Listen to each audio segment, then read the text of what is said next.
Joining me right now with more Republican Congressman Tom Reed from New York. Congressman, good to have you here. We've gotten word that the bomber's family is very, very upset about the way he is being treated right now. Do you want to comment on that? I mean, after all, you're an alleged terrorist. You're someone who tried to blow yourself up. I can't imagine you're going to get treated very nicely, nor you should be treated very nicely by our government. Well, I would hope not.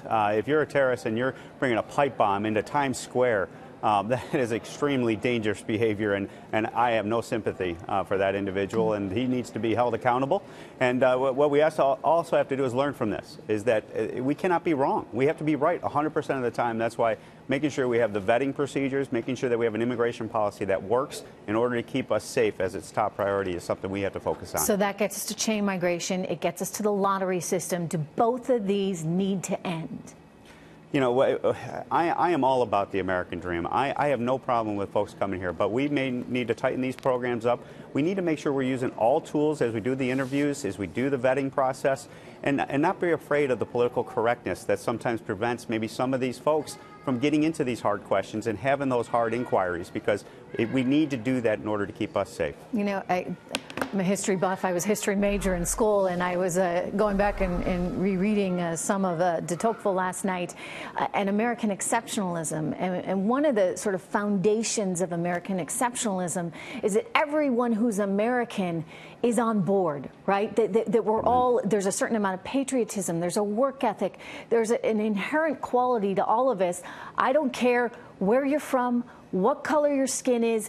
The reality is we are all the same, and then we're somewhat driven, and we have a similar set of values. And it seems like in recent years, in part because of this program where anybody gets to come here if they get the lottery ticket, we've gotten away from that, Congressman.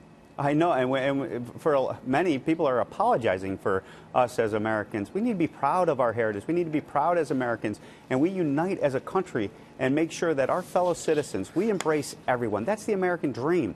But at the end of the day, we have to be smart, and we have to protect our national security interests. That's why we can't shut down immigration, but we have to improve it. We need to make sure that we are keeping America safe, but at the same time spreading that beacon of freedom that has done so much to improve the lives not only of Americans, but of people across the world. That is what America is all about. So what's the first step? First step is to honestly address this issue. Honestly call out the potential risks for what they are.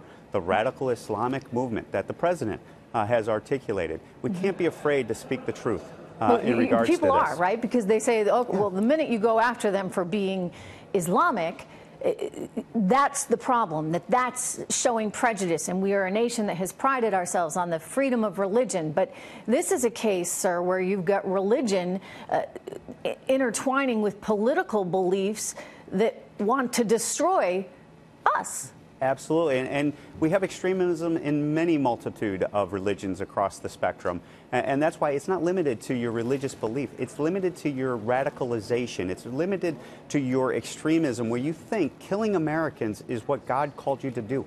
That's not what my God, our God, taught me to be. My God taught me to be open and to be tolerant, but at the same time, we have to make sure that if you're going to engage in this extreme behavior, we know who you are, and we're going to identify you, and we're going to hold you accountable and not let you in this country if that's what you're bringing to the shores. The problem is he may have been radicalized here. He may have been radicalized at the mosque he went to in Brooklyn. I mean, he came here 7 years ago, and it wasn't until just now that he decided to try and blow himself up there at Port Authority. So what do we do about the guys that are already here? That's why it's not just about immigration. It is about that extremism, that radicalization that is occurring.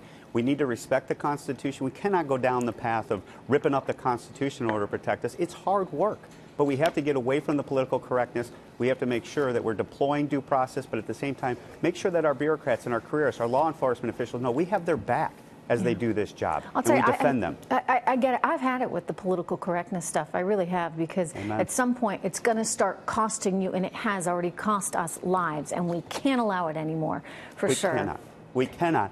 And that is where we're not doing this out of an evil motive. We're doing this out of protecting our fellow American citizens, and to me that is not being prejudicial, that is not being a racist, that is just being honest with the situation that's before us.